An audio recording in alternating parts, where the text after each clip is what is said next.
বন্ধুরা উপস্থিতির জন্য ধন্যবাদ। এক্সপ্লেন করতে চলেছি the legendary life of queen Liu পর্ব 15। শুরুতেই আবার দেখায় রানী জিনফিং রাজকুমার ডুয়ানিউন চোং এর থেকে রাজা ঝ্যাং এর এক্সাম ফোবিয়ার বিষয়ে জানতে পেরে মনে ভাবে এর কিউরেন্স হয়তো বর্তমান রাজকীয় চিকিৎসক তার ছোটবেলার বন্ধু ইউচাং বলতে পারবে। এদিকে দেখায় জিনফিং ইউচাং এর সাথে দেখা করতে গেছে এবং তার কাছে গুরুত্বপূর্ণ বিষয়ে জানতে চায় এবং তার জন্য সাহায্য চাইছে। চ্যাং মজা করে জিনফিংকে বলে সে যদি সাহায্য না করে কি করবে। জিনফিং নিজের গলায় হাত দিয়ে কাটার মতো করে ইশারা করে বলে যে তার প্রাণ চলে যেতে পারে রানীর কথা অমান্য করলে। তারপর জিনফিং কানে কানে ইউচাংকে রাজা ঝ্যাংয়ের এক্সাম ফোবিয়ার বিষয়ে বলে। চ্যাং জানতে চায় সে কি করতে পারে, রাজা ঝ্যাংকে কিভাবে সাহায্য করতে পারে। চ্যাং জানায় যে আগে এই পরীক্ষার ভয় স্রোতের বিষয়ে জানতে হবে, অর্থাৎ এর উৎসস্থলের বিষয়ে জানতে হবে। ইউচাং একটা গল্প বলা শুরু করে। একজন যুবক আর যুবতী ছোটবেলা থেকে বন্ধু ছিল। তারা দুজন প্রেমে পড়ে এবং ঘর বাঁধার কথা দেয়। যুবকটি তার বন্ধুকে কথা দেয় যে সে সর্বোচ্চ অঙ্ক প্রাপ্ত করবে পরীক্ষার মধ্যে এবং ঝুয়াংওয়ান খেতাব নেবে। তাই সর্বোচ্চ খেতাব, হাইয়েস্ট মার্ক স্কোর করার জন্য সে পরীক্ষা দিয়ে রাজধানী থেকে ফিরে আসবে তাড়াতাড়ি, এটাও জানায়। প্রতি বান্ধবীটি তাকে জানায় সে তার জন্য অপেক্ষা করবে। এখানে আসলে ইউচ্যাং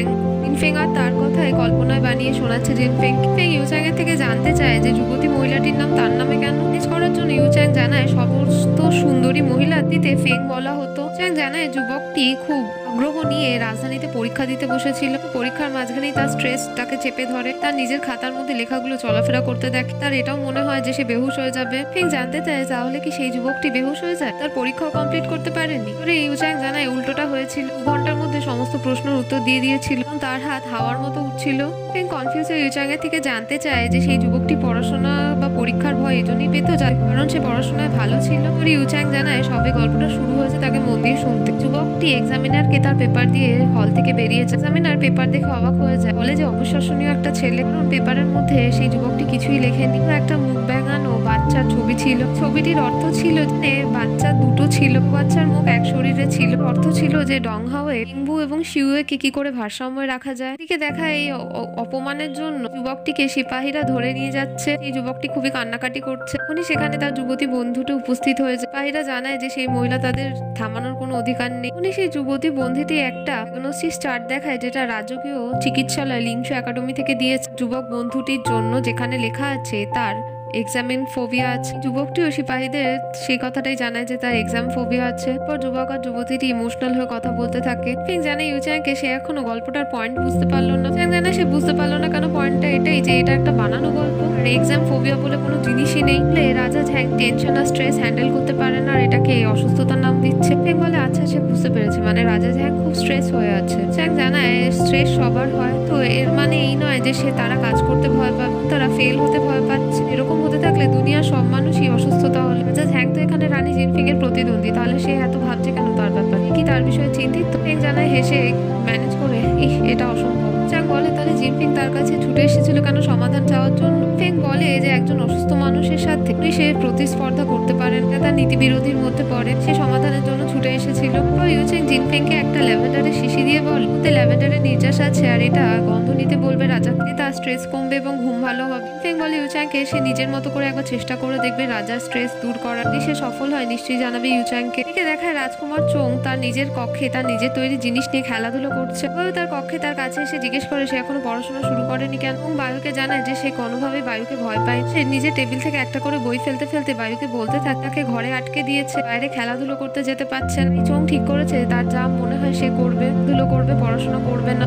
মাথায় তখন একটা বুদ্ধি আসে। রাজকুমার চোংকে বলে যে সে আজকে এখানে তাকে বাধ্য করতে আসেনি পড়াশোনা করার জন্য, যেহেতু নতুন জিনিসপত্র তৈরি করতে ওস্তাদ। এখানে টেবিলে আশেপাশে যত খেলনার জিনিস আছে সব চোঙের দ্বারা নির্মিত। গুলোর বিষয়ে জানতে চাইবে লিউ বাই। ও আগ্রহ পেয়ে সবকিছু গড়বড় করে বলতে শুরু করে খেলাধুলার জিনিসগুলোর ব্যাপারে। ভাবে সে তৈরি করেছে তার গুণাবলী যাবতীয়। ওখানে বিরক্ত লাগলেও সে হাসি মুখে শুনতে থাকে। তাই বলে চোংকে যে আজকের জন্য এই 3-4টে জিনিসের বিষয়ে জানাই যথেষ্ট। তার কাছে আর একটা প্রশ্ন আছে চোঙের থেকে, জিনিসগুলো কি পড়াশোনার থেকেও তার কাছে গুরুত্বপূর্ণ? জিনিসগুলোর জন্য রাজকুমার চোং সবকিছু করতে পারবে? কুমার চোং জানে হ্যাঁ একদম তাই, এগুলো তার থেকে অবিভাজ্য। পরে থেমে লিউবাইকে জিজ্ঞেস করে সে অদ্ভুত ব্যবহার কেন করছে। কি করে বায়ুর তো আগ্রহ চলে এলো চোঙের প্রতি, সে তার সাথে কথাও বলতে চাইছে। যে প্রথমে করুণ মুখ করে চোংকে বলতে থাকে যে সে কি ভেবেছে এর ব্যাপারে, যে সে কতটা খারাপ। পরে হেসে বলে যে একদম ঠিক ভেবেছে, লিউবাইয়ের কোনো চোঙের প্রতি তো চোঙের খেলনাগুলোর প্রতি আছে। সে চোঙের এক একটা খেলনা হাতে তুলে নেয়, দুবার করে মটমট করে ভাঙতে থাকে। রেগে থ্রেড দিয়ে বলতে থাকে খুব খারাপ হয়ে যাবে, পড়াশোনা ভালো লাগে না, সে কোনোভাবেই করবে না। আরো একটা দুটো খেলনা ভাঙলে যে তাকে এক্ষুনি বই খুলে পড়াশোনা শুরু করতে হবে। বলে ঠিক আছে সে পড়াশোনা করবে। এই সমস্ত জিনিসগুলো বাইরে থেকে দাঁড়িয়ে দেখছে ডাওয়ার এবং তার অ্যাটেন্ডার। ডাওয়ার সাথে সাথে হাসছে ছেলের অবস্থা দেখে। মহারানী থেকে জানতে চায় যে বায়ুকে তার উগ্র মনে হয় না। ডাওয়ার বলে আর যাই হোক তার ছেলে পড়াশোনায় মন তো দিয়েছে, তাই তার কাছে অনেক। এখন রানী থেকে জানতে চায় যে লিউ বাউকে সে এত পছন্দ কেন করে। ডাওয়ার জানায় যে লিউ বাউকে তার খুব অদ্ভুত লাগে, যেমন বুদ্ধিমান, সুন্দর, সৌম্য এবং তার সাথে গুণবতীও। জানায় রানী ডাওয়ারকে যে সে তার গুরুত্বটা বুঝে গেছে। লিউ বাউ গ্র্যান্ড চ্যান্সেলরের মেয়ে, এটা ডুয়ানিউন চোং এর জন্য ভবিষ্যতে উপকারী হবে। প্রধানমন্ত্রী লিউসির সাথে সে যদি কাজ করতে পারে ভালোই হয়। ডাওয়ার বলে একদম ঠিক বলেছে সে। ডাওয়ার এখানে তার পূর্বপুরুষ ওপরওয়ালার কাছে প্রার্থনা করে বলে আশা করছে এবারে সর্বশ্রেষ্ঠ খেতাব স্কোর করার ঝুয়াং ওয়ান তার ছেলে চোং পেয়ে যায় খুব ভালো হয়। একে দেখায় রানী জিনফেং মহারাজের কাছে এসে দেখে রাজা পড়াশোনা করতে করতে ঘুমিয়ে পড়েছে। রাজা ঘুমন্তকে দেখে বলতে থাকে আছে তাকে দেখতে কতই না ভালো লাগছে। উঠে মুখটা খুললেই বিরক্তি লাগে। ফেং এর সাথে সে নির্দয়ী ব্যবহার করে। ফেং বলে যে এটাও ঠিক, রাজা ঝ্যাংকে ছোটবেলা থেকে লিউসির সাথে যুদ্ধ করতে হচ্ছে জন্য বিষয়টা খুব স্ট্রেসড হয়ে যাচ্ছে। রাজা ঝ্যাংয়ের মাথার মস্তিষ্কটাও ছোট, তার মধ্যে কল্পনার ভীষণভাবে অভাব আছে। শুধু ভালো হচ্ছে জিনফেংকে ধোকা দিতে। ফেং বলে ঘুমন্ত রাজা ঝ্যাংয়ের দিকে তাকিয়ে তাহলে কি সে তাকে ক্ষমা করে দেবে। ফেং বলে রাজা ঝ্যাংয়ের কথা হবে সে ক্ষমা করতেই পারে। সব বিষয়ে জিনফেং রাজা ঝ্যাংয়ের সাথে চ্যালেঞ্জ নিয়ে সেগুলো পূরণ করে সফল হয়েছে। রাজা ঝ্যাংকে হারিয়ে তাকেও স্ট্রেস দিয়েছে। এখন তারা সমান সমান জায়গায় আছে। ফেং বলে সে 3 কাউন্ট করবে, এর মধ্যে যদি সে না জাগে তাহলে মেনে নেবে। রাজা ঝ্যাং জিনফেং এর সাথে এই বিষয়ে এগ্রি করছে। এখানে 2 কাউন্ট করার পরই রাজা ঝ্যাংয়ের ঘুম ভেঙে যায়। ফেং বলে ঝ্যাংকে সে একটুর জন্য ফসকে গেল। রাজা ঝ্যাং জেগে জিনফেং এর থেকে জানতে চাই কি বলছে সেগুলো। ফেং জানায় সে একটা সিদ্ধান্ত নিয়ে পড়াশোনা করাটা ব্যর্থ, সে গিভ আপ করে দিচ্ছে ঝ্যাংয়ের সাথে চ্যালেঞ্জ। ঝ্যাং বলে গর্বিত হয়ে যে সে জানে রাজার সাথে সে পারবে না, তাই সে গিভ আপ করলো। তাই ফেং জানায় ঝ্যাং যা ভাবে ঠিক আছে, কোনো অসুবিধা নেই, তো সে এখানে রাজা ঝ্যাংয়ের সাথে অন্যভাবে লড়াই করবে। রাজা ঝ্যাং জিনফেং এর থেকে লড়াইয়ের বিষয়ে জানতে চাই। জিনফেং দাসদাসীদের পোশাক এনে রাজা ঝ্যাংয়ের সামনে দেয়, মধ্যে থেকে গন্ধ বেরোতে থাকে। রাজা তার নাক চেপে ধরে। ফেং জানায় নাক বন্ধ করার কিছু হয়নি, সে কোনো গন্ধ পাচ্ছে। ফেং বলে যে সে কি চাইছে, এই পোশাকগুলো সে পরবে। ওর গলার আগে কথাটা বলে। ফেং জানায় এটাই তো স্পষ্ট যে তাকে পরার জন্যই সে এনে দিয়েছে। যদি আরো জোরে কথা বলে আশেপাশের লোকেরা সব জেনে যাবে, সেটা তার জন্যই ভালো হবে না। একে দেখায় রাজা রানী দাসদাসীদের পোশাক পরে নিয়ে রাজা সম্পত্তির ক্ষেত খামারে এসেছে। মানে সবজি, ফলমূল, চাষবাস, ঘোড়া, বাড়ি, মুরগি সব আছে। জানতে চায় যে জিনফেং বললো তার সাথে লড়াই করবে, তাহলে এখানে কেন এসেছে। জিনফেং জানায় লড়াইয়ের বিষয়টা যেগুলো পড়াশোনা করা হয় সেগুলো কাগজে লেখার জন্য, এগুলোর বাস্তবিক বিষয় সে আজকে এখানে রাজাকে দেখানোর জন্য এনেছে। ফেং চাষের ক্ষেত থেকে একটা ফুলকপি তুলে ঝ্যাংকে জিজ্ঞেস করলে ঝ্যাং তার নাম বলতে পারে। ফেং বলে যে রাজা এটা রোজ খায়, তো সে জানে না এটা কি করে। তো জিনফেং মুরগির খাঁচার সামনে নিয়ে গিয়ে রাজা ঝ্যাংকে জিজ্ঞেস করে বলতে পারবে মুরগিটা কটা ডিম দেবে। বলে যে সে কি করে বলতে পারবে মুরগিকে দেখে। ফেং তখন মুরগির খাঁচা খুলে তার পেটে হাত দিয়ে অনুভব করে বলে মুরগিটি 3টে ডিম দেবে। বলে যে সে বিশ্বাস করছে না, সে কি করে জানলো। ফেং বলে বিশ্বাস না হলে আগামীকাল সকালে সে যেন চেক করে নেয়। আসছে এই বিষয়টা বুঝতে পেরে রাজা ঝ্যাং ফেংকে সাথে করে নিয়ে এক জায়গায় লুকিয়ে পড়ে। জিনফেং বলে এটা তো রাজারই ক্ষেত্র, সে এত ভয় পাচ্ছে কেন। উনি সেই ক্ষেত খামারের পাহারাদার এসে তার করে বলে যে চোর কোথায় গেছে, লুকিয়ে আছে কেন, সাহস কি করে হলো রাজমহলের ক্ষেত খামারে চুরি করতে। জিনফেং নিজের কাছে থাকা ফুলকপি ছুঁড়ে মারে সেই পাহারাদারের ওপর। তার কে করে উঠি। ফেং বলে যে তাদের প্রভু। যা বলে জিনফেংকে সে পাগল হয়ে গেছে। উনি তারা দুজন পালাতে থাকে। পাহারাদার তার কুকুর নিয়ে চারিদিকে চোর খুঁজতে থাকে। জিনফেং আর রাজা ঝ্যাং একটা বড় গাছের পেছনে লুকিয়ে তাকে দেখতে থাকে। জিনফেং রাজা ঝ্যাংকে বলে যে সে হাঁপিয়ে গেছে দৌড়াদৌড়ি করে। ঝ্যাং জানায় যে এগুলো সমস্ত জিনিস জিনফেং এর দোষ, একটু হলেই তারা সেই পাহারাদারের হাতে ধরা পড়ে যেত। ফেং বলে ঝ্যাংকে যে পাহারাদারটা খুব ভালো, তাকে যেন পরের দিন সে পুরস্কার দেয়। ঝ্যাং জিনফেং এর থেকে জানতে চায় মুরগির পেটে হাত দিয়ে কি সে সত্যি বুঝেছে 3টে ডিম আছে।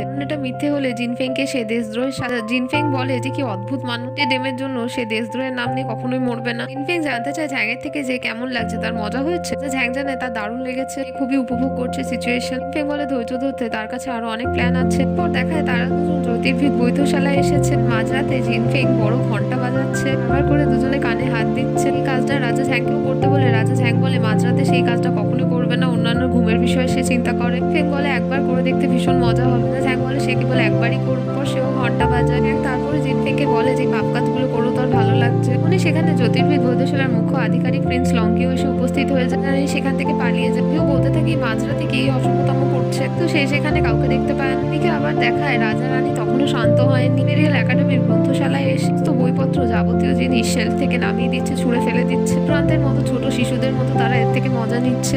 জানতে দেয় রাজা ঝ্যাংয়ের থেকে তার কেমন লাগছে। উত্তরে ঝ্যাং জানায় ভীষণ মজাদার, খুব আনন্দ নিচ্ছে। জিনফেং এর থেকে জানতে চায় এরপর তারা কি করবে। কিছু ভেবে বলতে গেলে তখনই সেখানে ইম্পেরিয়াল একাডেমির মুখ্য শিক্ষক বেই সিপাহীরা এসে উপস্থিত হয়ে যায়। শিক্ষক ওই বলতে থাকে কার এই দুঃসাহস হলো এই কাজগুলো করার। ও সে সিপাহীদের নির্দেশ দেয় যে অপরাধীকে খুঁজে বের করতে। রানী সেখান থেকেও পালাতে সফল হয়। ও তার হাঁপিয়ে হাঁপিয়ে এক জায়গায় এসে বিশ্রাম নেয় খানিকক্ষণ। উড়ে এসে রাজা রানী এক জায়গায় দাঁড়ালে জিনফিং খেয়াল করে যে রাজা ঝ্যাং তার হাত ধরে আছে। সেটা জিনফিং এর খুবই ভালো লাগে। ঝ্যাংয়ের থেকে জানতে চায় এবার তারা কি করবে। বলে বাকি সিপাহীদের ডিস্ট্রাক্ট করা তার একটা প্ল্যান আছে। এই বলে রাজা ঝ্যাংয়ের কাছে থাকা একটা ক্র্যাকার সে ফাটিয়ে দেয়। পাশে গিয়ে যেটা আতশবাজি হতে থাকে খুব সুন্দর লাগে। আর নিচ থেকে দাঁড়িয়ে রাজা রানী দেখতে থাকে সেই দৃশ্য। বাহিরা রাজা রানীর জায়গায় উপস্থিত হয়ে আতশবাজি দেখে ডিস্ট্রাক্ট হয়ে সেদিকে ছুটে যায়। ঝ্যাং বলে যে ভীষণ মজাদার বিষয়, তার খুব ভালো লাগছে আজকে। রানী জিনফিংকে বলে আরো বেশি মনোরঞ্জনের জন্য তার সাথে এক জায়গায় যাবে। ফেং বলে আরো অনেক জায়গার উপায় আছে। ঝ্যাং সেখান থেকে গেলে জিনফিং তার নিজের হাত দেখে রাজা তার হাত ধরাধরির কথা ভেবে হাসতে থাকে। এদিকে দেখায় রাজা সত্যি কথা বলেছে।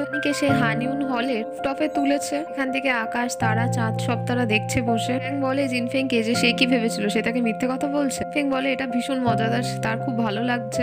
ঝ্যাং বলে যে রানী জিনফিং খুবই অসভ্য, মজা এবং মজাদার এই কথাগুলো শুধুমাত্র তার ডিকশনারিতে আছে। ফেং বলে সভ্য অসভ্যের এর সাথে কি সম্পর্কিত? রাজা ঝ্যাংয়ের কি এখানে উপভোগ করছে না সে? ঝ্যাং জানে অবশ্যই সে করছে। জিনফিং এখানে রাজা ঝ্যাংকে উদাহরণ দিয়ে বলে যে এই কুকুররা কামড়ায় তারা সাধারণত শান্ত থাকে। এখানে রাজা ঝ্যাংকে সাধারণ সময় গম্ভীর মনে হয় খুব। আজকে তার সেই ওয়াইল্ড সাইডটা সে দেখে নিল। ঝ্যাং হেসে বলে একদম একদম ঠিক। পরে সে থেমে জিনফিংকে জিজ্ঞেস করে জিনফিং কুকুর কাকে? ফেং হেসে রাজাকে উত্তেজিত করে বলে ঝ্যাং একদম জঙ্গলি জানোয়ারের মতো উত্তেজিত, সক্রিয় একজন মানুষ। মনে মনে সে নিজে বলে যে তুচ্ছ তুচ্ছ তুচ্ছ মতো তুচ্ছ সে কাউকে দেখেনি। ঝ্যাং এখানে জিনফিংকে জানায় আজকে যা যা করেছে জিনফিং তার সাথে ছোটবেলা তার কাছে কোনো ব্যাপারই ছিল না, প্রায়ই এরকম বাইরে থেকেও আরো বেশি কিছু করতো। রাজা ঝ্যাং জানায় এই যে এই মহল আছে, এই রাজমহল প্রত্যেকটা মণ্ডপের ছাদে এক একবার করে সে উঠেছে। জানতে চায় যে রাজা এত প্রতিস্পর্ধা কেন পছন্দ করে। রাজা জানায় একবার তাহিয়ে হলে সে বসে সে সব স্মারক ভাবছিল। সেই চোখের দিকে নিষ্পলক ভাবে তাকিয়ে তাকে জানায় কোনোভাবেই রাজা হতে চায় না। সে যদি এত ইচ্ছা হয়ে থাকে সে রাজা হতে পারে। অভিব্যক্তিও তখন ছিল গম্ভীর আর দৃঢ়। নির্ভয়ে এই কথাগুলো লিউসিকে বলেছিল।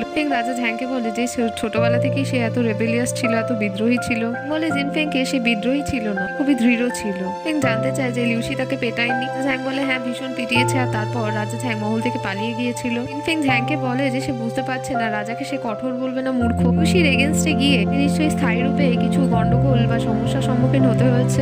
ঝ্যাং বলে এগুলো সম্পূর্ণ বাজে কথা। ফেং আর বাকি সকলে তো দেখতেই পাচ্ছে যে রাজা পূর্ণ তার গর্ব সহিত রাজমহলে আছে। ফেং জানতে চায় ঝ্যাংয়ের থেকে যে সে রাজা কেন হতে চায়নি। শিক্ষার জন্য তো কিছুদিন রাজা দিন রাত করে পড়াশোনা করছে, যাতে সে রাজকার্য ভালো করে দায়িত্ব কর্তব্য পালন করতে পারে। জানায় যে সে তখন ছোট ছিল, এই বয়সে প্রত্যেকেই অজ্ঞানী হয়, সম্পূর্ণভাবে তাদের দায়িত্ব কর্তব্য বুঝে উঠতে পারে না। জিনফেং বলে রাজা ঝ্যাংয়ের কথা মতো যা যা তাকে বলল এই অনুযায়ী তাহলে লিউসির এই স্পর্ধাগুলো কেন সহ্য করেছিল রাজা ঝ্যাং। ঝ্যাং জানায় জিনফেংকে যে মহান উদ্দেশ্য দায়িত্ব কর্তব্যের জন্য সে এত অপমান সহ্য করেছে সে। পরে ঝ্যাং থেমে জিনফেং এর থেকে জানতে চায় যে তার অন্ধকার অতীতের বিষয়ে জিনফিং কি করে জানে। জিনফিং ম্যানেজ করে বলে যে মহলের অনেকেই জানে, বিষয়টা নতুন কিছু না। প্রধানমন্ত্রী লিউসি উগ্র এবং চালাক, নির্দয়ী, ধূর্ত জানে সে। রাজা ঝ্যাং যে ছোটবেলা থেকে এতটা এক্সপারেট জানতো না। তো এখানে রাজা ঝ্যাং শুধুমাত্র লিউসির সাথে খারাপ ব্যবহার করে কারণ সে তাকে উপদেশ দিতে গিয়েছিল। বিষয়টা কি ঠিক? ঝ্যাং বলে জিনফেংকে সে রাজাকে কি মূর্খ সম্রাট মনে করে? তার রাজমহলের নিজেদের সব আধিকারিকদের বলেছনা বদনাম নিতে পারবে না বলে তাদের শত্রু বানিয়ে ফেলবে। ফেং বলে যে সেরকম ভাবেনি। রাজা ঝ্যাং বলে সে এরকমটাই ভেবেছে, এরকমই বললো। রাজা ঝ্যাং বলে জিনফেংকে যা হয়েছে অনেক হয়েছে, আর উচিত এই রাতের আকাশ, চাঁদ, তার রাজধানীর সুন্দর দৃশ্য না দেখে নিজের কক্ষে গিয়ে পড়াশোনায় মন দেও। ফেং জানায় রাজাকে শান্ত হতে সে শুধু জানতে চেয়েছিল তার অতীতের বিষয়, এই আসল ঘটনাটা কি হয়েছিল। ঝ্যাং বলে জিনফেংকে ঠিক আছে সে গল্পটা বলছে, কিন্তু সে বললো লিউসির সাথে তার ঝামেলা হয়েছিল এবং সে মহল থেকে পালিয়েছিল। রাজধানীর রাস্তা দিয়ে দৌড়ে দৌড়ে রাজা ঝ্যাং একটা গাড়ির মধ্যে লুকিয়ে যায়। ভাইরা সেখানে উপস্থিত হয়ে চারিদিকে খুঁজে দেখতে পায় না। থেকে তারা চলে গেলে রাজা ঝ্যাং কাপড় তুলে হাসতে থাকে যে সে পালাতে লুকাতে সক্ষম হয়েছে। ঝ্যাং জানায় যে রাজা না হওয়ার ইচ্ছায় সেই লুকিয়ে থাকা গাড়ির মধ্যে করে রাজ্যের রাজধানী ছেড়ে বেরিয়ে যায়। মহলের বাইরে বেরিয়ে প্রথম মাসে বুঝতে পারে বাইরের দুনিয়াটা কতটা কঠোর, কতটা রূঢ়, ভেতরের মহলের থেকে একদমই ভিন্ন। সেই চারিদিকের অবস্থা দেখে ভীষণ খারাপ লাগতে থাকে। ঝ্যাং জানায় যে প্রথমবার সে দেখেছিল অত লোক, ভুক্ত থাকা লোক, তো পোশাকে অনাহারে থাকা লোক, তার মধ্যে কেঁপে মারা যেতে থাকা লোক, তারা বিভিন্ন চারপাশে পড়েছিল, কোনো সময় আস্তে আস্তে তিলে তিলে মরছিল। জানায় সে যখন কোর্টে ছিল তাহিয়ালের দরবারে এই বিষয়ে বিভিন্ন আধিকারিকরা তাকে দেয় তার ডংহাও রাজ্যের দক্ষিণাধিক বন্যা হওয়ার জন্য এই অবস্থা হয়েছিল। জানায় জিনফেংকে তখন এই জিনিসগুলো তার বোরিং মনে হয়েছিল। সেই যে পেপার লিস্ট দিয়েছিল সেগুলো সে ছিঁড়ে ফেলে দিয়েছিল। তো মানে জিনফেং রাজা ঝ্যাংকে বলে এই বিষয় নিয়ে বেশি চিন্তা না করতে। তো বললো যে সে ছোট এবং অজ্ঞানী ছিল, এখন সে পাল্টাতে পারে সবকিছু, একজন ভালো রাজা ঠিকই হতে পারে। বলে যে ছোট ঝ্যাঙের তখন মনে হয়েছিল সে আবার তার রাজ্যের রাজমহলে ফিরে যাবে, তো আবার ফিরে চলে এসছে এই বিষয়ে জানাজানি হলে খুবই লজ্জাজনক বিষয় হবে, খুব হাসাহাসি করবে। ছোট ঝ্যাং সিদ্ধান্ত নিয়েছিল যে লিউসির কাছে ফিরে যাবে আর বাড়িতে, এখানে গিয়ে লিউসির সামনে সে ক্ষমা চাই, লিউসি তাকে যা যা শেখাবে, যা কঠোর ব্যবহার করবে সব মেনে নেবে, এভাবেই সে শিক্ষা গ্রহণ করে বড় হবে এবং ভালো রাজা হবে। জিনফেং বলে সে তো এটা একদম ঠিক ভাবেনি, সে এরকম কেন করতে চেয়েছে। ঝ্যাং বলে জিনফেংকে ছোট ঝ্যাং এটাই ভেবেছিল, কিন্তু এই বিষয়টা হয়তো প্রধানমন্ত্রী লিউসি ভাবেনি। রাজা ঝ্যাং রানী জিনফেংকে জানায় যে তার রাজ্যে ফিরে এসেছিল এবং লিউসির বাড়িতেও গিয়েছিল, তো তার নিবাসে প্রবেশ করছির সাথে তার অনুগামীদের কথা সে শুনতে পেতে ভীষণ খারাপ লাগে রাজা ঝ্যাংয়ের। সে বিপরীতে দাঁড়িয়ে কিছু লোক জানে তার মাস্টাররা তাকে এই সন্দেশ দিয়ে পাঠিয়েছে শিকে জানিয়ে দিতে, কারণ ডংহাও রাজ্যের রাজা এখনো ছোট এবং রাজকার্যের বিষয়ে অনভিজ্ঞ। এই সময় রাজা চলে যাওয়ার পর থেকে লিউসি সবকিছু সামলাচ্ছে, তার নিয়ন্ত্রণে আছে সমস্ত কিছু। তাদের মাস্টার এই বলে পাঠিয়েছে যে সে যদি ছোট রাজা ঝ্যাংকে মেরে দিতে চায়, তার পজিশনে চলে যেতে হলে সেই সন্দেশীরা কে সাহায্য করবে সেনা পাঠিয়ে। সে সফল হয়ে গেলে শুধুমাত্র 10টা শহর দিতে হবে, এইসবের পরিবর্তে আর কিছু না। সে সন্দেশীকে জানিয়ে দেয় যে তার মাস্টারকে জানিয়ে দিতে সে খুবই দয়ালু মানুষ, আর ভবিষ্যতে যদি প্রয়োজন হয় নিশ্চয়ই এই বিষয়ে কথা বলবে, বিষয় নিয়ে দেখবে। তার এই ছোট রাজা ঝ্যাং লিউসির সামনে চলে আসে এবং তাদের মধ্যে তর্ক শুরু হয়। আগে সে লিউসির সামনে রেগে বলতে থাকে সে সাহস কি করে হলো রাষ্ট্রের বিরোধীদের সাথে হাত মেলানো, মানে মৃত সম্রাট তাকে দায়িত্ব নিয়ন্ত্রণ দিয়ে ভুল করেছে, কারণ সে মৃত সম্রাটকে ধোকা দিয়েছে। ছোট ঝ্যাং এখন বুঝতে পেরেছে, বলে যে লিউসির প্রধানমন্ত্রী পদ সে কেড়ে নেবে বলে তাকে হুঁশিয়ার করতে থাকে। লিউসি বলে ছোট ঝ্যাংকে সে যদি তাকে জেলে পাঠিয়ে দেয় তাহলে রাজকার্য কে সামলাবে। তো ঝ্যাং জানে এখন থেকে সে ভালোভাবে পড়াশোনা করবে, সে রাজকার্য সামলে নেবে, সাথে তার পরিবার আর তার বাবার স্বপ্নও সামলাবে। সে জানে রাজা ঝ্যাংকে সে বুঝতে পেরেছে সে তার গুপ্ত কথা শুনে নিয়েছে। সে ঝ্যাংয়ের থেকে জানতে চাইছে লিউসি যদি সাম্রাজ্য রাজা ঝ্যাংয়ের থেকে কেড়ে নেয় তাহলে সে কি করবে। জানায় লিউসিকে সে প্রাণে মেরে ফেলবে। প্রধানমন্ত্রী লিউসি এখানে হেসে ঝ্যাংয়ের থেকে জানতে চায় এতক্ষণ লিউসি যে কথাগুলো বলছে সেই হয়তো বোঝেনি ব্যাপারটা। ঝ্যাং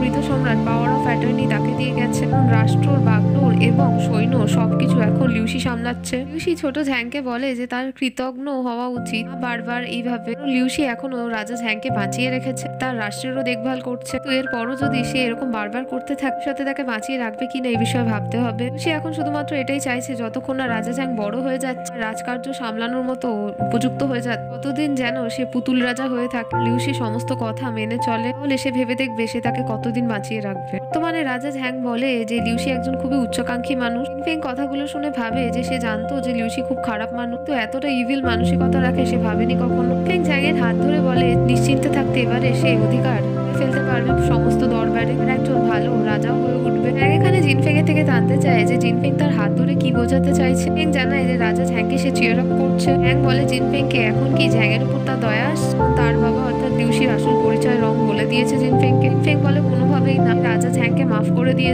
আগে যত তাকে ধোকা দিয়েছিল তার সমস্ত কিছুর জন্য তাকে এখন ক্ষমা করে দিয়েছে, আর কিছু না। রাজা ঝ্যাং জিনফেংকে বলে যে এতে ক্ষমা করার মতো কিছুই হয়নি। জিনফেং আসলে মনের মধ্যে খুবই দেশ আর হিংসা পুষে রাখে। ফেং জানায় সে যদি মনের মধ্যে দেশ আর হিংসা পুষে রাখ পিতার প্রতি তার সাথে যা যা করেছে জন্য তারা এখনো থাকতো না দাঁড়িয়ে। ফ্যাং বলে জিনফেংকে সে তাকে ক্ষমা করুক আর না করুক, একসাথে আজকে খুব আনন্দ করেছে, একসাথে বসে ছাদ থেকে তারাও দেখেছে। জিনফেং ঝ্যাংকে তার গ্রাম জিয়ানপার মতো অত তারা এখানে নেই। ঝ্যাং বলে যে বুঝতে পারছে জিনফেং এর মাথায় সত্যি গন্ডগোল আছে, সে তারার মধ্যে কি অন্তর থাকে, এটা সমস্ত জায়গায় একই রকমের হয়। ফেং জানায় কোনোভাবেই না, জিয়ানপা গ্রামের আকাশে বেশি তারা আছে। বলে ঠিক আছে, যদি জিনফেং এর ইচ্ছা হয় বলে রাজাকে সে একবার তার গ্রাম ঘুরিয়ে দেখাতে পারে, সেখান থেকে সেখানের আকাশে তারাও দেখে নেবে। জিনফেং বলে রাজা ঝ্যাংকে কেন, সে কেন করবে এগুলো ফালতু কথা। মনে জিনফেং ভাবে তার এরকম লাগছে কেন, এর মধ্যে একটা অস্বস্তি আর বুকও এত জোরে ধুকপুক কেন করছে, হৃদয় ফালিয়ে যাচ্ছে মনে হচ্ছে। হয়তো এটা হতে পারে কারণ সে বেশিক্ষণ রাতে এখনো জেগে আছে, বেশিক্ষণ জেগে থাকা স্বাস্থ্যের পক্ষে হানিকর। তারপর রানী জিনফেং রাজার পাশ থেকে উঠে যেতে থাকে আর বলতে থাকে অনেক দেরি হয়ে গেছে, তার ঘুম পেয়েছে, এখন ভীষণ পরিশ্রান্ত এবং তার কক্ষে গিয়ে বিশ্রাম নিতে চায়। তখন হাসতে থাকে আর আকাশের দিকে তাকিয়ে তারা দেখতে থাকে একা বসে। দিকে দেখায় রাজা সকালে সত্যি এসেছে ক্ষেত খামার, আর মুরগির খাঁচা খুলে নিয়ে এসে দেখতে পায় যে সেখানে সত্যি 3টে ডিম আছে, মানে এখানে জিনফেং এর অনুমান সঠিক ছিল। দিকে দেখায় রাজকুমার চোঙের মাথায় নতুন বুদ্ধি এসেছে লিউবাউকে বিরক্ত করার জন্য। লিউবাউর বসার সিটের মধ্যে ঠা লাগিয়ে রাখছে। তারপরই হঠাৎ লিউবায়ু চলে এলে সে নিজের জায়গায় বসে পড়ে এবং বলে বায়ুকে যে আজকে বায়ু আসতে দেরি করেছে। বায়ু জানায় চোঙকে যে ছোটবেলা থেকে সে মহলে থাকে, অথচ মহলের বিষয়ে কোনো কিছুই সে জানে না। গতকাল রাতে কোনো হত্যাকারী বা কোনো চোর এসেছিল মহলের বিভিন্ন জায়গায়, বিভিন্ন করেছে সব জায়গায় এই বিষয়ে ইনভেস্টিগেশন করছিল কমান্ডার সু। উত্তর মহলের মহিলাদেরও সে প্রশ্ন করেছে। বায়ুর আসতে দেরি হয়ে গেছে আজকে। তোমার চোখ এখানে বায়ুকে জানায় যে হয়তো তাকে এবার চাপ দেবে পড়াশোনা করার জন্য এবং জানতে চাইবে সে কপি করেছে কিনা, যা যা বিষয়ে পড়া করতে বলে গেছিল সেগুলো। জানায় বায়ুকে যে সে পড়াশোনা কোনোভাবেই করেন, কারণ সে কোনো কিছু স্টার্টই করে। আজকে বায়ু তো কোনোভাবেই তাকে ভয় দেখাতে পারবে না, কারণ তার টেবিলে তার পছন্দের খেলাধুলোর কোনো জিনিসপত্রই নেই। ব্ল্যাকমেল করা তো খুবই দূরের ব্যাপার। বায়ু হেসে এখানে তার সাথে আনা বাক্সটা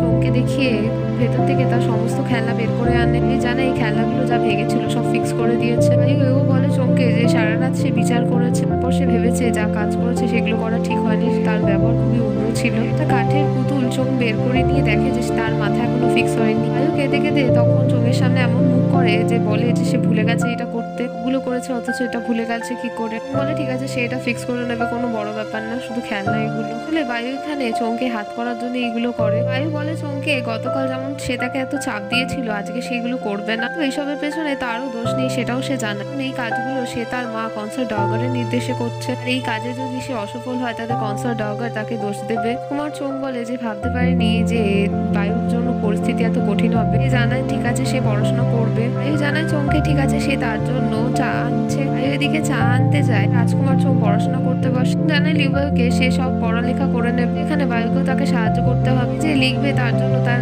কালি প্রস্তুত করে দিতে হবে। এখানে বায়ু তার সেবা করছে, রাজকুমার চোং তাকে বসার অনুমতি দিচ্ছে। এখানে সিটে বসে পড়লে চোং হাসতে থাকে মুচকে মুচকে। মনে মনে বলে যে চোং এর প্রতি তার কোনো আগ্রহ নেই, বকাবকি করে ব্ল্যাকমেল করে একমাত্র সে তাকে দিয়ে কাজ করাতে পারে না, কাছে অনেক নতুন পন্থা আছে। শুধু চোংকে এটা বোঝাতে চাইছে যে কোনোভাবেই বায়ুকে সে হারাতে পারবে না। তারপরই রাজকুমার চোং বায়ুকে বলে যে ক্যাবিনেট শেলফ থেকে একটা নতুন বই এনে দিতে। বায়ু হ্যাঁ বলে উঠতে গেলে উঠতে পারে না, আঠায় আটকে যায় সে।